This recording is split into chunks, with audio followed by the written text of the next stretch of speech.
दोस्तों, अगर आप भी एक नया टीवी लेने की सोच रहे हैं और आपको मालूम नहीं है कि नया टीवी लेते वक्त किन बातों का ध्यान रखना होता है, तो आज की वीडियो में वो सभी बातें मैं आपको बताऊंगा जो कि आप एक नए टीवी लेते वक्त आपको ध्यान में रखनी होती हैं।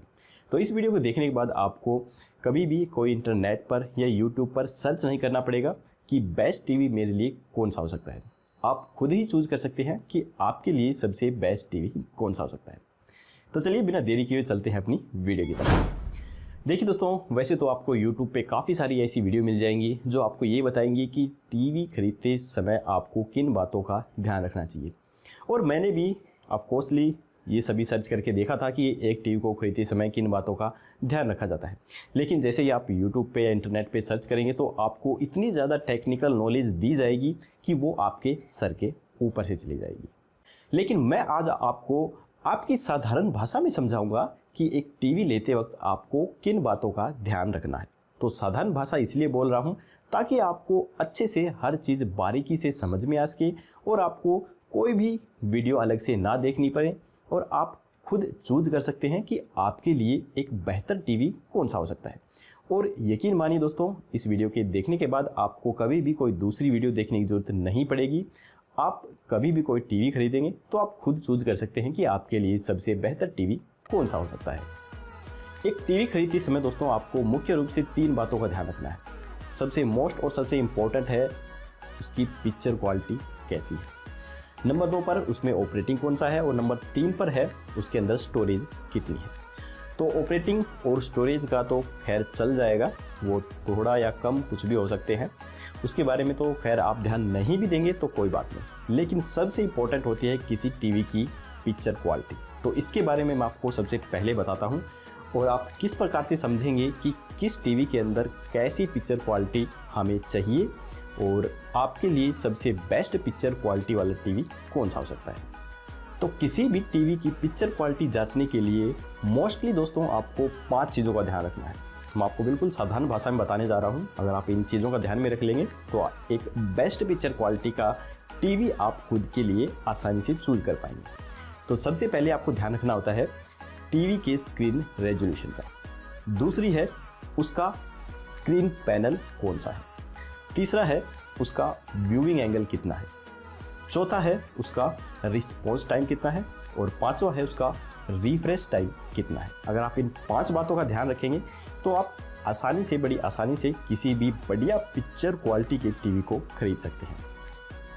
तो चलिए एक एक करके मैं इन सभी के बारे में आपको बता देता हूं कि इनके अंदर आपको क्या क्या चीज़ें देखनी है। तो सबसे पहले हम बात कर लेते हैं टीवी के रेजोल्यूशन के बारे में। तो देखिए रेजोल्यूशन क्या होता है। रेजोल्यूशन होता है किसी भी टीवी का जो साइज होता है वो उसके रेजोल्यूशन के अकॉर्डिंग देखा जाता है।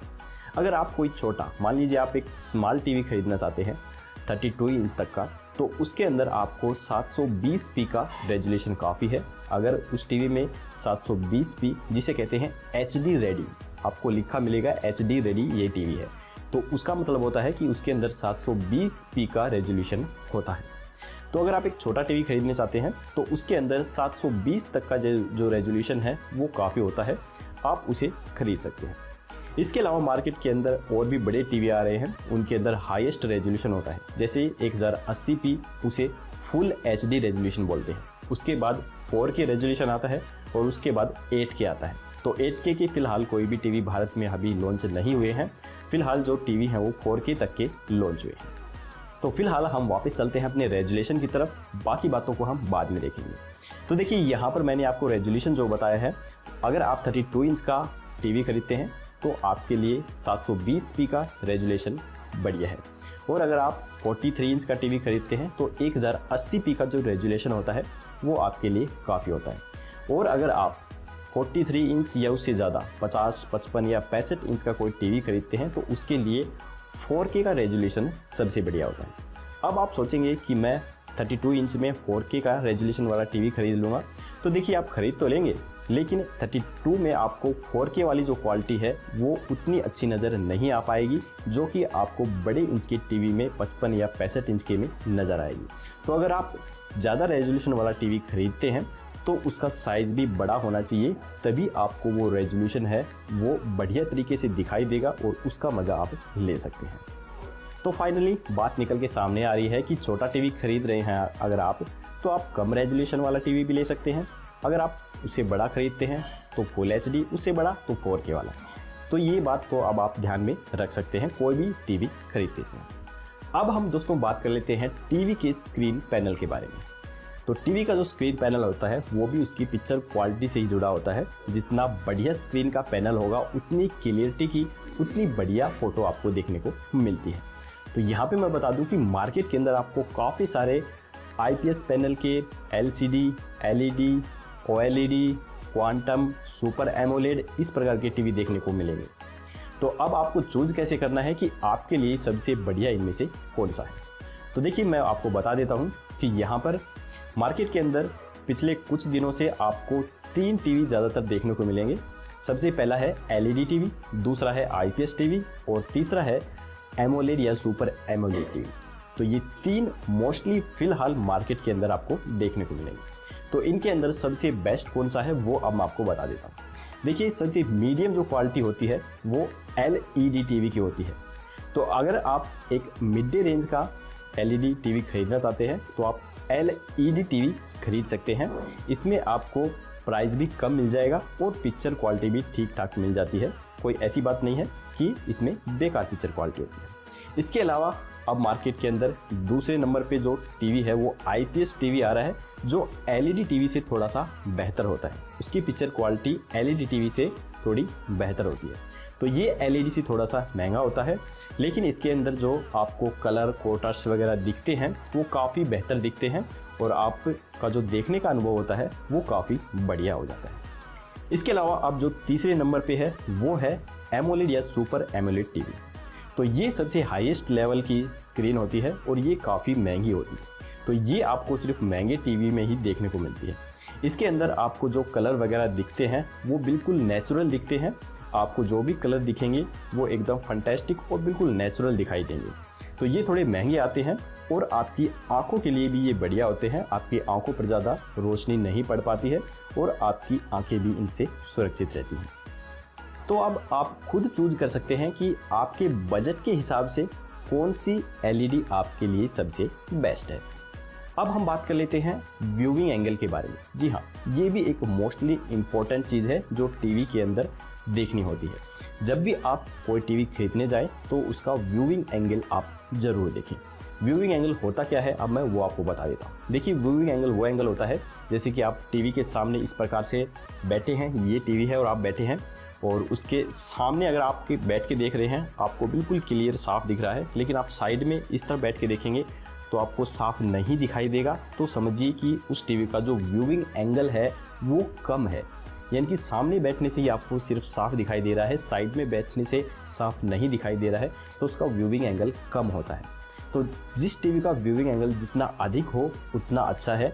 आप उस टीवी को फ्रंट की बजाय साइड में से भी अगर बैठ के देखेंगे तो वो बिल्कुल साफ़ और क्लियर दिखेगा। मतलब कहने का ये है कि आपके परिवार में अगर बहुत ज़्यादा सदस्य हैं, सभी एक साथ इकट्ठा बैठ के देखते हैं टीवी को, तो जितना ज़्यादा व्यूइंग एंगल होगा टीवी में उतना अच्छा है। तो मैं आपको बता दूं, किसी भी टीवी में मिनिमम जो व्यूइंग एंगल है वो 178 डिग्री का कम से कम होना चाहिए। अगर किसी टीवी में 178 डिग्री का व्यूइंग एंगल है तो समझिए वो बढ़िया है। अगर उससे ज़्यादा है तो और अच्छा है, लेकिन उससे कम नहीं होना चाहिए। तो 178 डिग्री तक के व्यूइंग एंगल के टीवी को आप आसानी से खरीद सकते हैं और उसका जो व्यूइंग एंगल है वो काफ़ी बढ़िया आपको देखने को मिलेगा। अब हम बात कर लेते हैं टीवी के रिफ्रेश रेट के बारे में। ये भी मोस्टली इम्पॉर्टेंट होती है और आपकी जो टीवी की पिक्चर क्वालिटी है उसके लिए सबसे अहम होता है। तो देखिए रिफ्रेश रेट होता क्या है, पहले मैं आपको वो बता देता हूँ। रिफ्रेश रेट होता है जब भी आप कोई ऐसा सीन देखते हैं टीवी में, जैसे कोई ट्रेन चलती हुई देखते हैं या कोई गाड़ी दौड़ते हुए देखते हैं, तो उसके अंदर आपको ब्लर कितना दिखाई देता है, वो होता है रिफ्रेश रेट। टीवी के अंदर जितना ज़्यादा रिफ्रेश रेट होगा उस टीवी में आपको ब्लर यानी कि धुंधलापन उतना कम दिखाई देगा। यानी कि मान लीजिए किसी टीवी में 60 हर्ट्ज का रिफ्रेश रेट है और दूसरी टीवी में 120 हर्ट्ज का है, तो जिसमें 120 हर्ट्ज का रिफ्रेश रेट होगा उसमें आपको 60 हर्ट्ज से ज़्यादा क्लियरिटी में जो फ़ोटो हैं, जो ऐसी चलने वाली फ़ोटो हैं, वो बिल्कुल साफ़ आपको दिखाई देती है। तो इस चीज़ का आपको ध्यान रखना है। आजकल काफ़ी सारे मोबाइलों के अंदर भी ये रिफ्रेश रेट देखने को मिल रहे हैं। तो यहाँ पे मैं आपको बता दूं कि अगर आप कोई टीवी खरीदने जा रहे हैं तो कम से कम मिनिमम 60 हर्ट्ज का रिफ्रेश रेट उसमें होना चाहिए। वो आपके लिए नॉर्मल है, आप उसे खरीद सकते हैं। बाकी अगर उससे ज़्यादा अगर आप हाईएस्ट आप खरीदते हैं तो वो आपके लिए अच्छी बात है, उसका प्राइस रेंज उससे ज़्यादा होता चला जाता है। तो इस चीज़ का आप ध्यान रखिए, आप अपने बजट के हिसाब से खरीद सकते हैं। बाकी नॉर्मली 60 हर्ट्ज तक बहुत बढ़िया होता है, उससे नीचे का ना खरीदें, ऊपर का आप खरीद सकते हैं। तो अगली जो बात हमें ध्यान रखनी है वो हमें ध्यान रखनी है रिस्पॉन्स टाइम की। जी हाँ दोस्तों, किसी टीवी का रिस्पॉन्स टाइम कितना है वो भी हमें ध्यान में रखना है। देखिए जो रिफ्रेश रेट है टीवी का वो तो जितना ज़्यादा होता है उतना बढ़िया होता है, लेकिन रिस्पॉन्स टाइम जितना कम होता है वो उतना बढ़िया होता है। अब आप सोच रहे होंगे कि रिस्पॉन्स टाइम आखिर होता क्या है, तो मैं आपको बता देता हूँ कि रिस्पॉन्स टाइम क्या होता है। रिस्पॉन्स टाइम वो टाइम होता है जब हम अपने मोबाइल्स को या टीवी को, किसी भी कंप्यूटर को, लैपटॉप को कोई कमांड देते हैं तो उस पर वो कितनी जल्दी रिस्पॉन्स करता है, उसे कहा जाता है उसका रिस्पॉन्स टाइम। तो आपके टीवी में जो रिस्पॉन्स टाइम है वो बहुत मायने रखता है। अगर वो जितना तेज़ रफ्तार से प्रोसेस करेगा उतना बढ़िया और क्लियरिटी में आपको हर चीज़ देखने को मिलेगी। यानी कि रिस्पॉन्स टाइम कम होना चाहिए, यानी कि कम समय में, जैसे ही हमने कमांड दी जितने कम समय में वो उसको रिस्पॉन्स करेगा, जितने जल्दी वो आपको दिखाएगा, तो वो आपके लिए उतना ही बढ़िया होता है। तो आपके टीवी का रिस्पॉन्स टाइम जितना कम होगा आपको पिक्चर क्वालिटी उतनी बढ़िया देखने को मिलेगी। तो ये थी कुछ पिक्चर क्वालिटी से संबंधित मोस्टली बातें जो कि आपको नए टीवी खरीदते वक्त ध्यान में रखनी है। अब मैं कुछ और बातें बता देता हूं जो मैंने आपको बताई थी। एक तो ऑपरेटिंग सिस्टम के बारे में बताया था और दूसरा स्टोरेज के बारे में। तो ये तो मोटी मोटी बातें हैं, आपको आसानी से समझ में आ जाएंगी।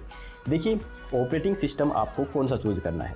अब मार्केट के अंदर आपको अलग अलग कंपनी के अलग अलग टीवी में अलग अलग ऑपरेटिंग सिस्टम मिलेंगे। जैसे LG में आपको वेब OS का मिलेगा, और सैमसंग का टीवी लेंगे तो वहाँ पर आपको टीजन का ऑपरेटिंग सिस्टम मिलेगा। इसी प्रकार से अलग अलग कंपनियों में अलग अलग ऑपरेटिंग सिस्टम आते हैं। लेकिन मैं आपको बता दूं कि आपके लिए सबसे बेस्ट रहेगा एंड्रॉयड। जी हाँ दोस्तों, जिस टीवी के अंदर एंड्रॉयड ऑपरेटिंग सिस्टम है आपको सिर्फ वही टीवी लेना है। अब इसका लेने का जो सबसे बड़ा कारण है वो मैं आपको बता देता हूँ। देखिए इसका लेने का, एंड्रॉयड लेने का सबसे बड़ा कारण ये है कि एंड्रॉयड के अंदर जितने ऐप्स होते हैं, एंड्रॉयड गूगल प्ले स्टोर पे जितने ऐप होते हैं वो सभी एक एंड्रॉयड टीवी सपोर्ट करता है। यानी कि वो आप अपने मोबाइल के साथ साथ अपने टीवी में भी यूज़ कर सकते हैं। लेकिन अदर जो ऑपरेटिंग सिस्टम होते हैं उनके अंदर आप इतने ऐप्स को यूज़ नहीं कर पाएंगे, और ज़रूरी नहीं है कि जो आपके प्ले स्टोर पे है वो वहाँ पर भी मिले, तो ये ज़रूरी नहीं है। तो सबसे बेस्ट जो ऑपरेटिंग सिस्टम है वो एंड्रॉयड है। आप कोई भी टीवी खरीदें तो एंड्रॉयड वाला ही ज़रूर खरीदें, तभी आपको प्ले स्टोर की हर सर्विस, हर गेम, हर ऐप उसके अंदर इंस्टॉल करने की सुविधा मिलेगी। तो अब हम बात कर लेते हैं स्टोरेज की। तो स्टोरेज का तो बिल्कुल वैसा ही हिसाब है जैसे कोई आप मोबाइल खरीदने जाते हैं तो उसमें आप रैम और स्टोरेज देखते हैं, तो वही हिसाब है। आपको किसी भी टीवी के अंदर ज़्यादा रैम या स्टोरेज ज़रूरी नहीं है। अगर आपको नॉर्मली टीवी लेना है तो कम से कम 1 GB रैम और कम से कम 8 GB स्टोरेज, 4 से 8 GB से हाईएस्ट हो, उससे कम नहीं होनी चाहिए। तो 1 GB रैम अगर 8 GB स्टोरेज आपको किसी टीवी में मिल रही है तो वो आपके लिए काफ़ी है, क्योंकि टीवी के अंदर हम इतना स्टोरेज नहीं करते हैं, हम सिर्फ देखने के लिए ही यूज़ करते हैं। तो इन बातों का आपको मोस्टली एक टीवी खरीदते वक्त ध्यान रखना होता है। इसके अलावा 2 बातें और बता देता हूं मैं जिनका आपको ध्यान रखना है। वो है, एक तो आपको उसका टीवी का साउंड देखना है, वो उसका साउंड का जो स्पीकर है टीवी के अंदर वो कितना वोट का दिया गया है, और दूसरा आपको उसके अंदर पोर्ट देखने हैं, कौन कौन से पोर्ट दिए गए हैं। तो साउंड के अंदर तो आपको स्पीकर का वोट देखना है, 20 वोट का है, 25 वोट का है या 30 वोट का है, बस इतना ही देखना है आपको। जितना ज़्यादा वोट का स्पीकर होगा आपकी जो साउंड है आपके कमरे में उतनी ज़्यादा सुनाई देगी। और हो सके तो जो साउंड है वो DTS डॉल्बी डिजिटल का होना चाहिए, तो वो अच्छा रहता है किसी भी साउंड को सुनने के लिए। इसके बाद जो पोर्ट है उनके बारे में आपको बता देता हूँ। आजकल हर टीवी में आपको पीछे पोर्ट देखने को मिलेंगे, जैसे USB पोर्ट, HDMI पोर्ट। तो इनका क्या काम होता है, देखिए आपके टीवी में जितने ज़्यादा पोर्ट होंगे, आपको कोई भी अलग से मेमोरी कार्ड लगाना है या हार्ड डिस्क लगानी है तो वो आप आसानी से लगा सकते हैं। और कम होंगे तो क्या होगा, आपको बारी बारी में एक चीज़ को हटा के दूसरी चीज़ लगानी होगी। तो बस पोर्ट के अंदर तो इतना ही है। अगर ज़्यादा पोर्ट होंगे तो आप ज़्यादा चीज़ों को एक साथ कनेक्ट कर सकते हैं, आपको हटाना नहीं पड़ेगा। और कम पोर्ट होंगे तो आपको एक चीज़ हटा के दूसरी चीज़ लगानी पड़ेगी। बस इतना ही देखना होता है और कोई ख़ास बात नहीं है पोर्ट के अंदर।